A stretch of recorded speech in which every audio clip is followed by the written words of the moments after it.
Hello, everyone. As you heard, can you hear me well? Okay, I'll be standing here so you can see the slides. I put a lot of slides today, but I'll be skipping some of them because I would like to give you the chance to ask questions and to have time at the end of the talk to ask more questions and to talk whatever you want, even if it's not about varicose vein or spider veins. The first thing I would like to talk about today is what's vascular? That's the first question I get asked. What's vascular surgery, and do you do hearts? And we do everything other than the heart. So any blood vessels goes out of the heart, we operate on or we treat. And this is where even our society and our board now we're talking about changing the name, should be the vascular specialist, because we just not asked to operate. We asked to treat vascular medicine. So if you have a vascular condition, we treat it. We do preventive medicine.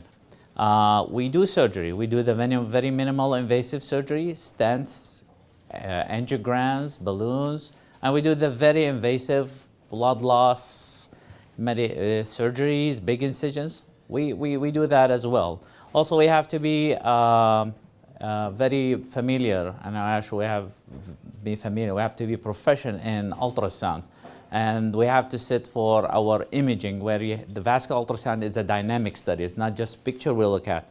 You see the blood flowing. Is it flowing fast? Well, how much?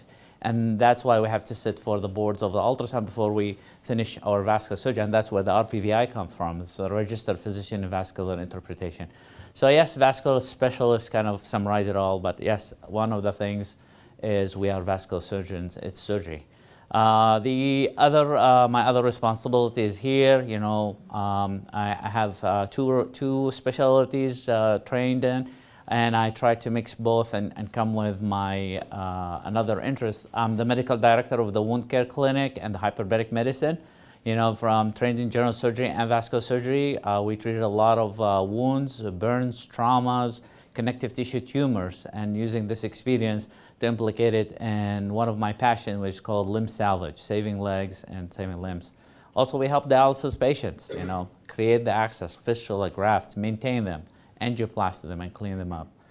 But without further boring you about all this, today we'll be talking about varicose vein and spider veins.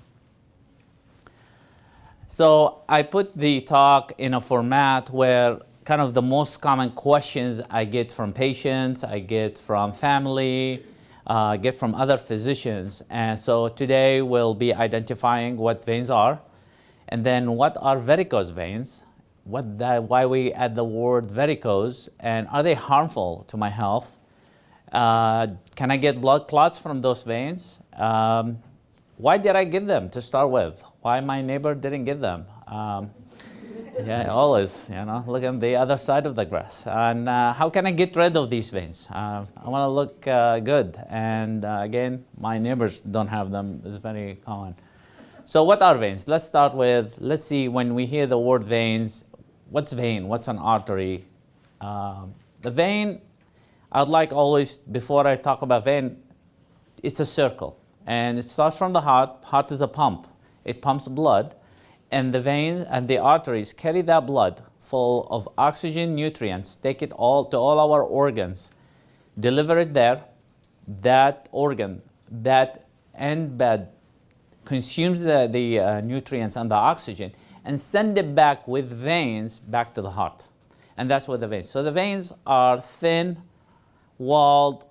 vessels that they carry the blood back to the heart. And I want to give you a little bit briefing about anatomy, just kind of understand the complex anatomy of veins, because they're kind of webs that bring all that blood. They work in channels and they connect with each other, and at the end they return the blood to the bigger veins, and the veins they bring it back to the heart. And that's why you have to be careful of who take care of your veins. You have to be very aware of the anatomy, because you can turn into simple procedure, cosmetic procedure, into a very lethal complication.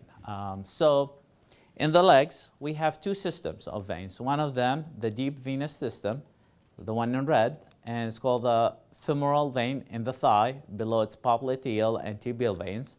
And then we have superficial system, which the most common one you will hear about is the saphenous vein. It's the major vein that goes inside the thigh and bring the blood back from inside the calf and the thigh and goes back, joins this deep system, the femoral vein, and goes back up to the heart. And they're connected, the deep and superficial system, they're not two separate systems, they're connected. So if you think of the leg, if you're looking cross-sectional at the leg, and these are the superficial veins, and this is the deep vein, they're connected with what we call perforators, small veins. And this is how it looks like. This is the deep vein, this is the superficial veins, and in between they're connected with perforators, and this way here is the skin. And if you see in each one of them, we have valves. Valves stop the blood flow from coming back. And I will talk a little bit more about it in a second, but I just want you to notice the valves and where they reside. So when we talk about them. Here, if you see, we have the superficial. It doesn't look as nice as it used to be, because here that valve is open. That valve is not working. The blood, instead of going from your leg up, back to the heart, it coming back, pulled back by gravity, and they connected with perforator veins, and they start filling this varicose veins with the small superficial veins, make them really big and tortuous, and that's when you notice your varicose veins. So how do they work? Now comes the other part of it. Now, not that the physician dealing with your veins has to understand the anatomy, how they composed, and the structure, and how they work, the physiology of it. So the blood travels, we talk, the artery bring it down, and then we have to take it back to the heart. Our muscles in our calf and thigh, they contract, squeezing those veins and pushing the blood up. And they have those check valves that every time our muscle contracts, it will take it one level up, and then we stop. Before we take the next step, the blood tries to comes back down, but the valve will stop it. And then the next contraction, we take it up, so it's jumping like a video game, one level, the other, until you go all the way up. And again, the veins are connected, so sometimes more than one vein will carry the same blood passing from the perforator, or if it's refluxing, it will feed it back. So now we talked about normal veins. What are varicose veins? We kind of showed you that picture. So they're the twisted, enlarged veins that they enlarge because of filling of the blood, causing these superficial veins to become much larger than they're supposed to be.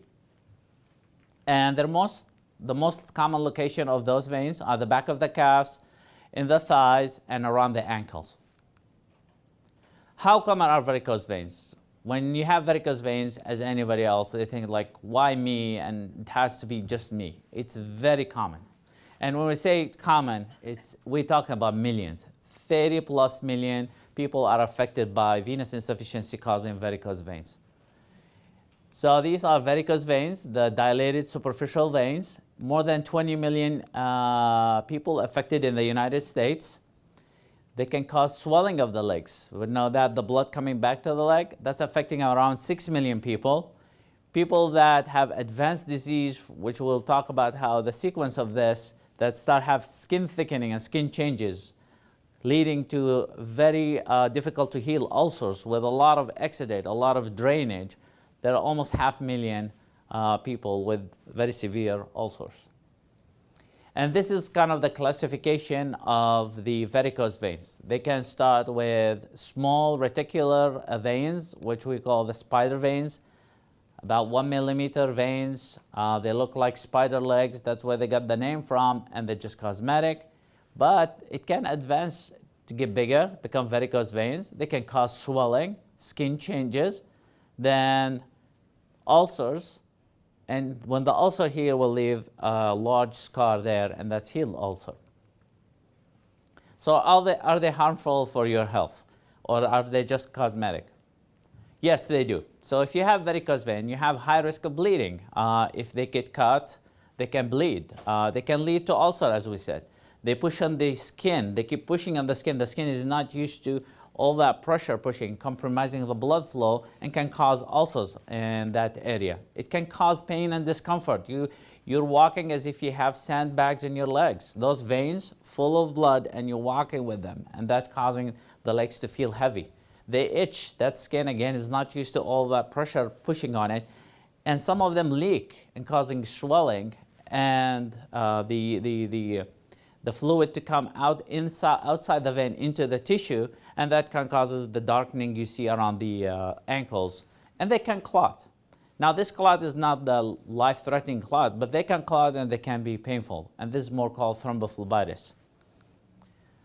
Okay, they're not associated with poor circulation. So sometimes you hear, I have bad arteries, or I have poor circulation. That's different. That's the blood that brings the blood down to the muscle and to the organs, not the one that brings it back. Veins are different. And they're not the one, the varicose veins are not the one that leads to the deadly blood clot. Blood clot, the deadly one, DVT, deep vein thrombosis. If you remember, we talked about deep system and superficial system. In the deep system, we have deep vein thrombosis. And those are the ones that are the life-threatening because they can break and go to the lungs, and if they go in the lung, we cannot breathe. So, do they cause discomfort? You bet. They're very annoying. So they can cause itching, they can cause throbbing, burning, ache, heaviness, and in addition, they can bleed, they can cause ulceration. Venous ulcer is very, very painful ulcer. And if you know somebody who had venous ulcer, will tell you. It's very painful, and they're very difficult to treat. They can cause heaviness and fatigue, especially at the end of the day. You're standing on your feet all day, the blood is pooling in your leg, pooling in your leg. You start having that heaviness, and at the end you feel so tired. And that can be due to leaking veins causing the varicose veins. So how do they form? We kind of touch base on this. The blood, now we have check valves in all our veins. 30% of people are born with non-functioning valves, and with time, which we'll talk about the risk factors in a little bit, they start getting weaker and weaker, and the blood will start coming back. Every time we walk, we push the blood up. It wants to come back.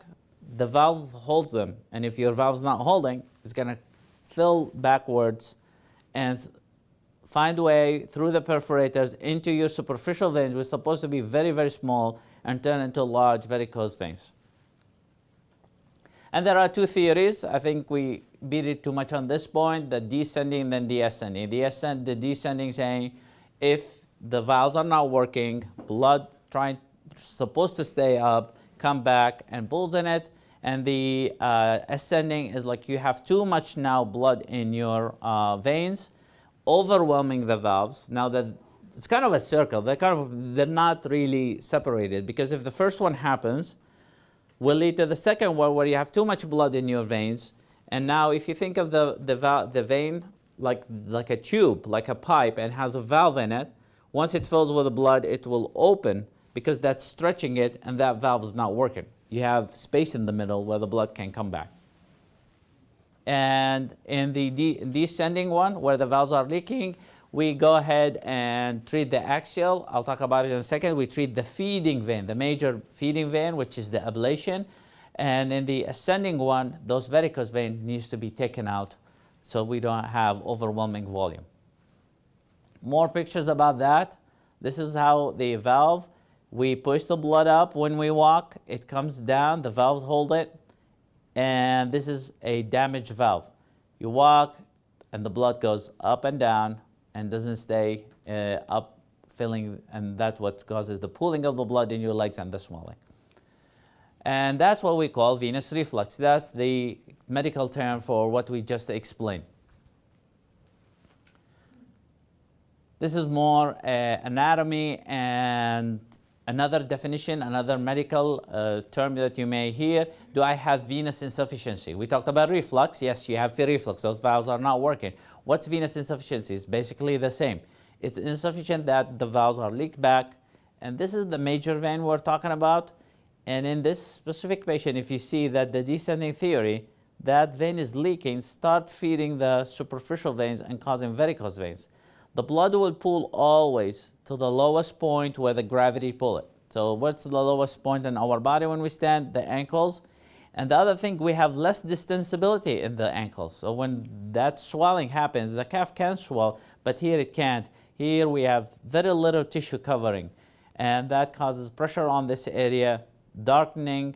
That darkening comes back, it stiffens and becomes like what we call the champagne leg sign, where it's really narrowed because of scarring. It's not extending anymore. The skin looks really narrowed and then widens. So why did I give them? That's the major question. Every person tells me, what did I do? What did I eat? Nothing you did. So first we said it's very common, more than 30 million, and that's more than 20% of the American population. And there are a lot of contributing factors, and I'm sure now each one of you will start picking some of those factors, saying, oh yeah, I had that, okay, makes sense. Thank your family for that. Thank your mothers especially. So 30% of people are born with non-functioning valves. You're already born with it. Family gave you. And that counts actually for 70% of the cases. You add to that, you got it from your family, and then you add to that women, the chances are much higher than men. So you can brag about that. We always talk about the gender competition. And age, as we age, we use our valves more, we use our veins more. We have higher chance of having those. Obesity, what does the obesity do? When you're overweight, you're pushing on the veins, the major vein, emptying those legs. Increasing that pressure will push the blood back the other way around. So your veins will be fighting that pressure. So exercise, push the blood up. Weight loss decreases the pressure in the abdominal area, in the legs area. Let the blood flow much smoother. Hormones. This is where the female part comes. Hormones can cause those veins to dilate. And that happens in pregnancy. And if you look at pregnancy, you just don't have a hormonal imbalance. We just talked of the weight gain. That causes the pressure on the veins as well. And it causes we have other hormones during pregnancy to relax the pelvis so the baby can descend and be delivered. Those can cause the veins to dilate as well. So pregnancy is very, very high risk for that, or a big contributing factor, I would say. Also, every month you'll have your hormone surge to ovulate. Your hormones will be withdrawn, and you have your menstrual cycle. Those hormonal changes contribute for your veins to dilate and get bigger. We talked about that. Occupation. If you stand on your feet long time, teachers, nurses, even housewife, you're standing on your feet all the time, trying to take care of a big family, support your family. The gravity is pulling the blood and pulling it into your legs. And if you have leaking valves, if you have bad valves, you'll have a worse outcome. And trauma. If you injure those veins in any way, you get hurt, you hit them somewhere, that can cause the veins to damage. So how do we prevent varicose veins? You can't. You can't prevent them. You can alleviate the symptoms or slow the progress of it so you won't have the complications of it, or you can get them treated, but you cannot prevent varicose vein. But one of the things, so what can we do to alleviate the symptoms? Weight management, we touch base on that. Avoid crossing legs. You're compressing your veins. It won't empty. Yeah. Don't stand for a prolonged time. Avoid tight clothing, and wear support stocking. Don't wear heels, and control salt intake. So in summary, take out everything fun, and you'll be fine. So that being said, we took out, you told us to take all the fun stuff out and put the compression stocking in the Houston hot weather. How do I get rid of them? No, I'm not going to do that. So you come to me. So what's our goal? When you come or when you have varicose veins, have one of these goals, and ultimately all of them in your head. Why? What's bothering me about it? Do I just want to improve cosmesis? I don't have the symptoms. I don't have the heaviness yet. I don't have the itching, but they're ugly. I want to improve symptoms. Those symptoms are compromising the quality of my life. And to prevent recurrence, if you come, get treated, I don't want you to come back with the same symptoms. I want you to stay away from varicose veins with the preventive measurements we talked about. Compression garments. So let me tell you, before everybody, I lose everyone, we hate them, it's hot, they're ugly. They work. And why do they work? So I just showed you the diseased vein instead of like this and the valve touching. Now the diseased one is dilated and the valves away from each other. So if you put compression garment on the outside on your leg, what you're doing is pushing the veins together and that valve is realigned. So one thing is doing, it's emptying the legs and at the same time aligning the valves, make it work, preventing it from refluxing. So they work, but let's keep that in mind. Sclerotherapy. Sclerotherapy is when we inject medication to irritate the vein and that will let it seal to itself. It will stick to itself and prevent it from filling. So that big varicose vein, you inject it with sclerotherapy, that those walls get irritated, it closes and you don't see it anymore. Or we do the endovenous ablation. Endovenous ablation, we do it for the veins that feed all those varicose veins in your calf. So if you have varicose veins below your knee, there's a feeding vein comes inside your thigh.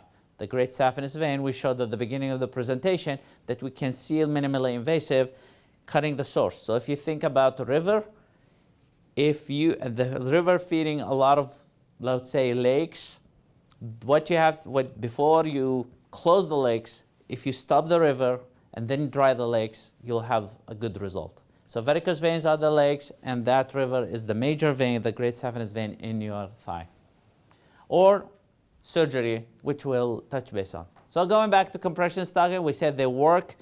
One thing, the prescription compression stocking that you will get from my office or any office, why they're different than the one over the counter. One, they have the pressure required to push the veins enough to empty those legs.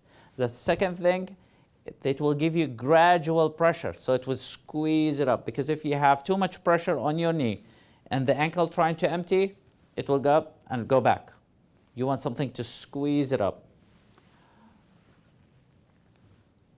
In addition to the conservative management, we touch base on the exercise. If we exercise, we're using our pumps. We're pumping that blood out of our legs.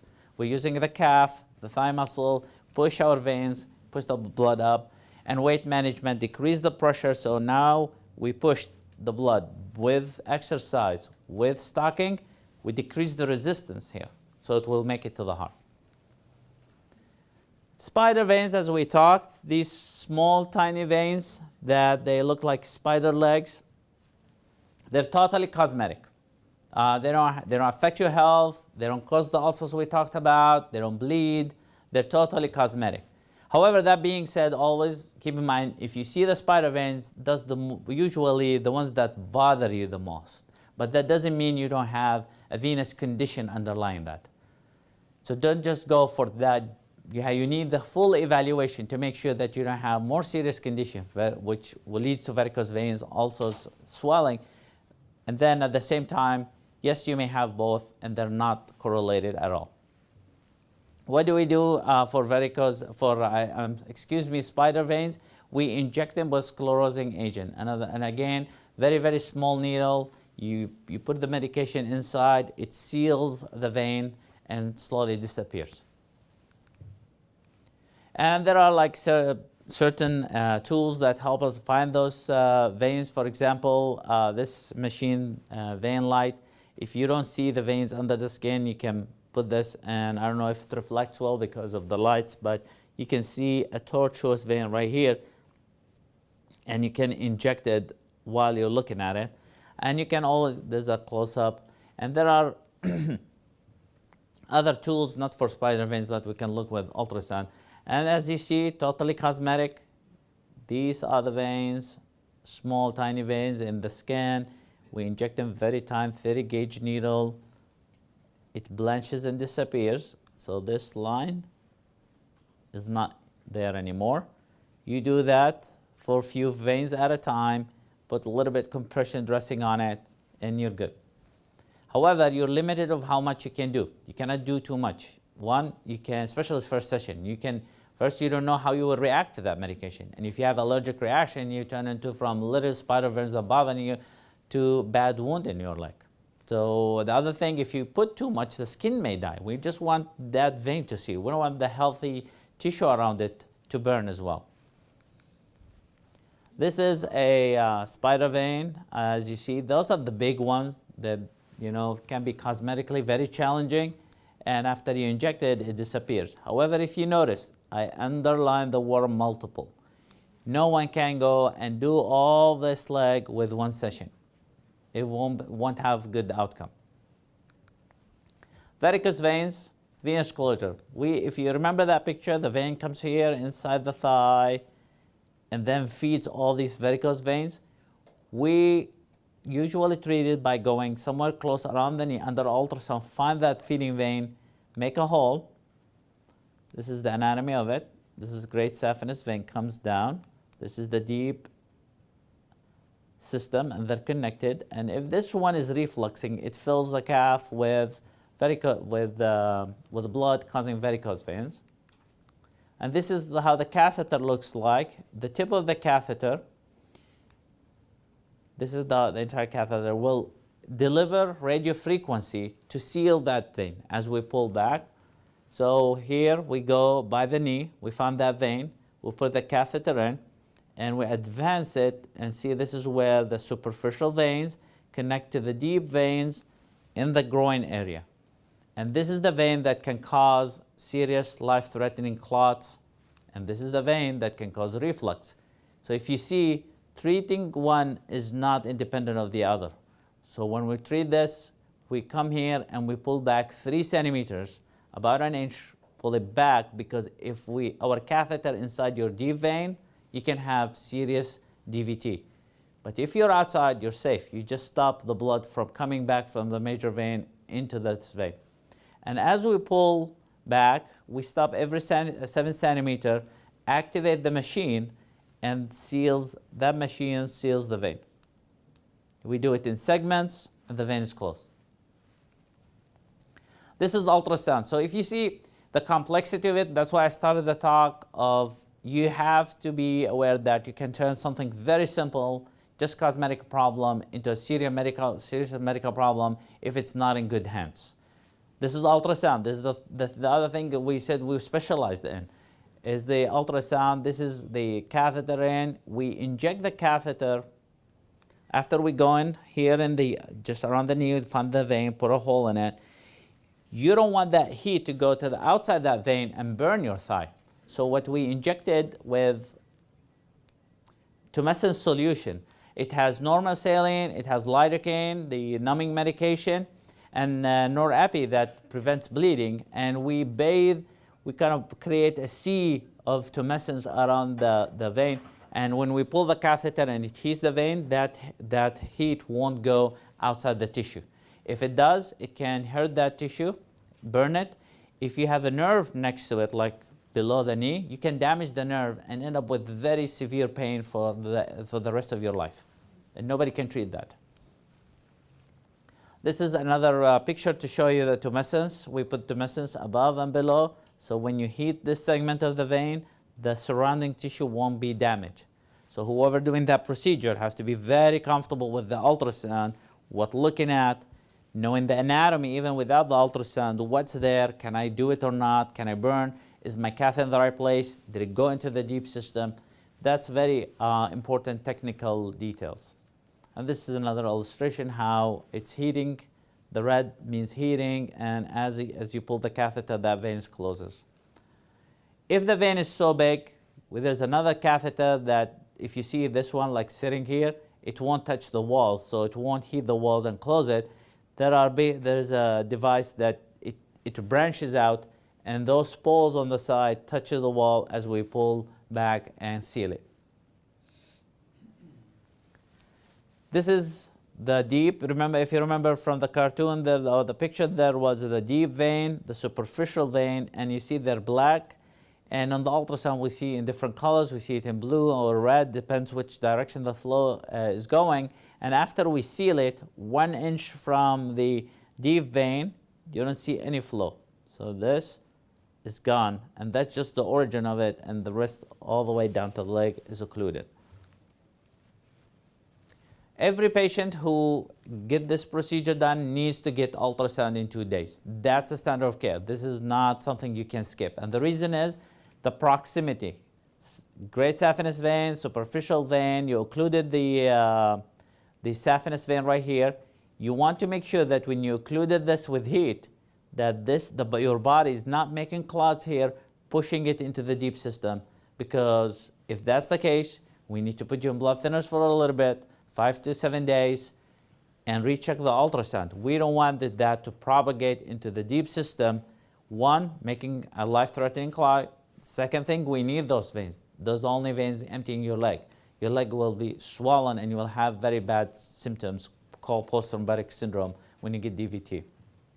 The other thing, we need to, in 6 months, do the ultrasound again because the blood can keep pushing back, although it's occluded now, but slowly pushing back and open channels in that vein. And if it does, you want to treat it, otherwise you'll have recurrence.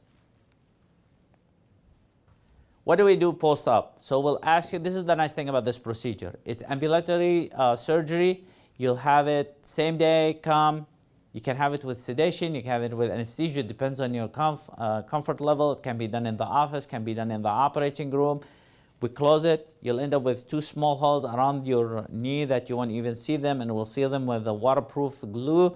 We wrap your legs. The reason we wrap your legs, we closed all those veins.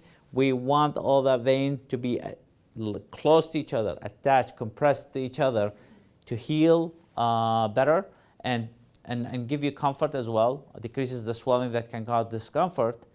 You keep that wrap for 2 days, come for your ultrasound, take out the wrap, give the ultrasound, you don't have DVT, you go shower and put your compression stocking for 3 weeks. Again, it's part of that. If you want to have good results, you have to have the compression stockings.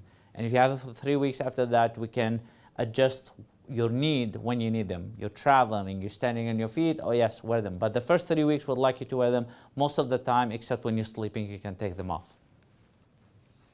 And this is how it looks like if you occlude that major vein that's feeding all these varicose veins. Those veins, they won't be filled with blood anymore and they won't look as big. So, is it, what's the success rate of this procedure? It's very, successful procedure. We have more than 90% success rate that for 2 years you won't have any reflux. Again, it's the cause of the varicose. Well, we'll talk more about the cosmesis part, and not just the cosmesis part. That if you remember, we talked about the ascending part. The veins are still, the small varicose veins still down there below your knee. But we stop the feeding source, and that we have 90% that stays closed for 2 years at least. 87% of the patient, they're symptom-free, which is really good numbers if you look at any medical procedure. And their quality of life improves significantly. I think, I have many smart patients like you who will say, like, when you tell them about a certain treatment option, say, I'm going to read about it. I want to see the literature. I want to make sure you're not just trying to convince me to do a procedure. I encourage that, and I brought some literature for you as well to look at it. So this is the symptoms that caused by varicose vein and venous insufficiency before treatment and 6 weeks after treatment. 85% of the patient had pain. Only 6% continued to have pain. And in 2 years, 5%. Leg fatigue down to 12 to 5% within 2 years, and the swelling is down to 0 within 2 years. So this is very encouraging results. Safety-wise, we talked over and over about the safety. If it's not done in the right hands, it's not done the right way, you can turn a 30-minute procedure, a 1-hour procedure of something very superficial into deep venous thrombosis, into bleeding. That catheter can go outside the vein, and if you don't have good ultrasound skills, you won't be able to see that it's outside. You can burn the tissue around it. If you're not comfortable injecting that tumescence, that heat will go into your entire thigh, burning your thigh. The nerves next to it will be damaged, and those are very painful, as we said. And yes, they can cause scarring. if you don't put one of the things, if you don't put tumescence around it well, you're burning that vein and the tissue around it, then you will see the scar from outside, because that will be very close to the skin. One thing of the tumescence does push the vein away from the skin while we're burning it with radio frequency. Now we closed the source of the veins. We still have the varicose veins down there in our leg. If they're small, they will just get better by stopping the source. As we thought, that river is going to fill those lakes. If we stop it, it will be okay. But if you already have a lot big lakes or big pots of water, you need to do something about it. So one thing we do, we call the staph phlebectomy. You pull the veins, ligate them, or strip them. What does that mean? Staph phlebectomy is when we make, maybe it's exaggeration, 1 millimeter incision just next to those varicose veins, and we go fish them out up and down. As you see, we fish the vein out, and then we try to pull as much as we can from that vein gently with that small incision. If that vein is big and long, we can make another incision around here and keep pulling until we take all those veins. These are the pools that the river was filling, and if they stay there, they're already damaged. They're supposed to be small, less than 1 millimeter in your body. Now that they've been filled for years, they're already damaged and tortuous, and although we stop the source, they'll be still sitting there, pulling the blood in your leg, causing the heaviness, the pain, the itching, and they can clot off, causing thrombophlebitis, which is redness of the vein that's really tender. This is another, if you see, this is a superficial vein. This vein will need multiple stabs, like here, here, here, 1 millimeter each. Fish the vein, pull until you can't pull anymore. You can either cut it there and start here, or make an incision here and try to continue the phlebectomy from this side until all the vein is gone. There's another example. See, the source is here. That source needs radiofrequency ablation. And then the varicose veins, these pools, you have to take them out. If you look at the size of the leg, is 1/3 the size of what it used to be, because it was full of pooled blood. Ligation, it's not really done anymore where you ligate because you have recurrence. The veins are still there, and we talked about it. The veins are already dilated and they're already damaged. So really not very beneficial, except in certain cases medically. They have very large veins. Yes, you can ligate them. Vein stripping, I just wanted to put it there because that term everybody kind of familiar with. It's kind of a historic procedure. And to explain to you, it has the same concept. We close it minimal invasive from small here. The stripping is when you make an incision around the knee and put the metal probe, if you wish, bring it all the way to the groin, make an incision in the groin. Remember, when it joins that deep vein in the groin, you bring that metal there, tie it off there, and come back from the leg and pull it. Yes, thank you. And then you'll have pool of blood, put pressure, this, that, let's stop bleeding. So this is very historic. Nobody do it. I don't think anybody should do it. What we do now, very simple. We go from this exact area with the catheter I showed you. We go here, we look with the ultrasound here. We don't cut your groin, we look with the ultrasound. Make sure it's not going into the deep system. That's your deep system, that's superficial. That's very close relation. And we inject it with tumescence around it. We protected the vein and seal it as we're coming out. So what did we do? We closed the vein. We didn't cause bleeding. We didn't cause scarring. And when we closing with heat, any feeding branch will be closed because it's not going anywhere. So again, I don't know if there's any advantages to it. It just like it was historically done 150,000 cases. So people say it works. Yeah, it works. The vein is out.